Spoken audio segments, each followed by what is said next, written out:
In what sense is our society male-dominated? The fact that the vast majority of wealth is owned by men, the vast majority of capital is owned by men. Women do more unpaid labour. A huge proportion of people who are seriously disaffected are men. Most people in prison are men. Most people who are on the street are men. Most victims of violent crime are men. Most people who commit suicide are men.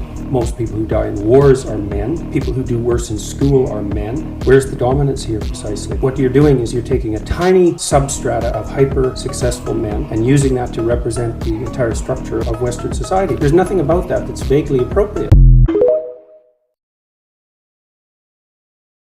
It's unbelievable how little genuine encouragement many people need and how they had none. No one ever said to them and meant it. It's not okay for you to be a weak loser. It's not okay. And the reason it's not okay is because you could be way more than that. And it's a crime, an ethical crime, for you to allow all that necessary potential to go to waste. It hurts you, it hurts your family, it hurts the world. Really, really, it does. And people think, oh, okay, I get it.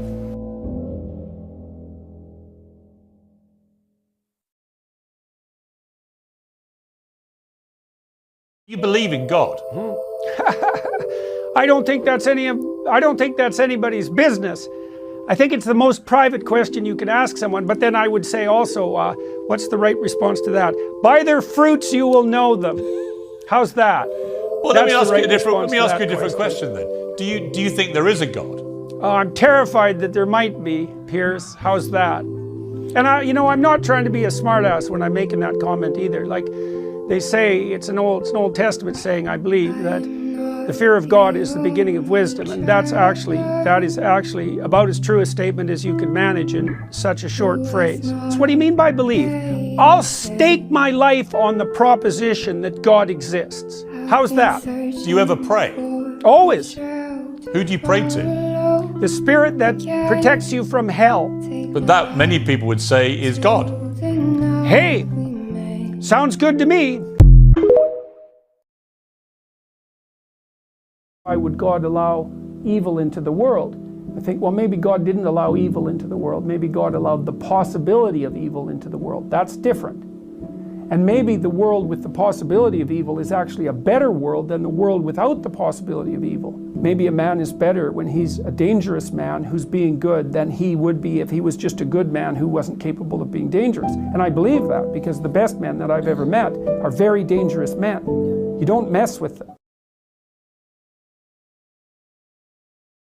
Would you say in a situation where a person has done you wrong and maybe that person doesn't see your point of view, they don't want to accept your point of view and they think that they haven't done anything wrong, so they don't want to level with you or come to an understanding so that you are able to forgive them? One of the things you can do if you're attempting to deal with someone with whom you're struggling and have a conflict is if they're not listening to you, you can stop talking. There is a biblical injunction in the Gospels not to cast pearls before swine. It means something very particular. If you're attempting to communicate and you are not being listened to, you are misperceiving the person you're talking to and the situation that you're in. You are talking to someone other than the person who is there. That's why they're not listening. Now, you might not be wise enough to fix that, but one of the things you can do is stop talking. Watch for that, like a hawk. What's being revealed to you is the fact that your understanding of the situation is radically insufficient. You are not where you think you are, and you are not talking to who you think you're talking to. Now, if you cease talking and start watching and listening, they will tell you who they are and what they're up to.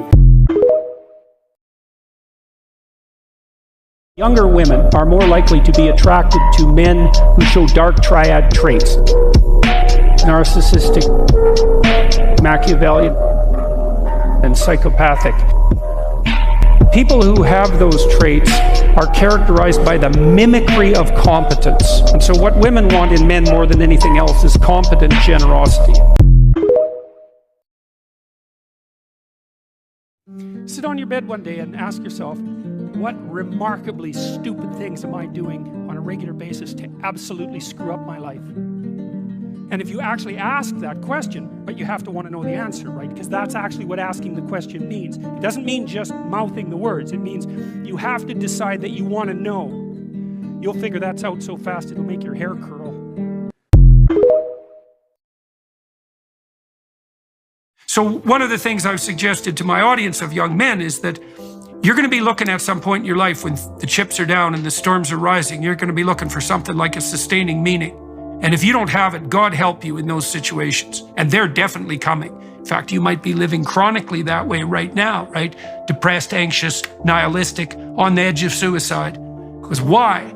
Because you haven't adopted any meaningful responsibility. Hey, look, the emptiness in your life isn't because you don't have enough rights.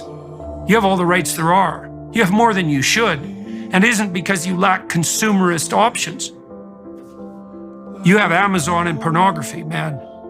You can get whatever you want whenever you want it. And if that's still not working, well, what are you missing? Well, maybe you're missing the opposite of that. A little bit of restraint, a little bit of sacrifice, some responsibility.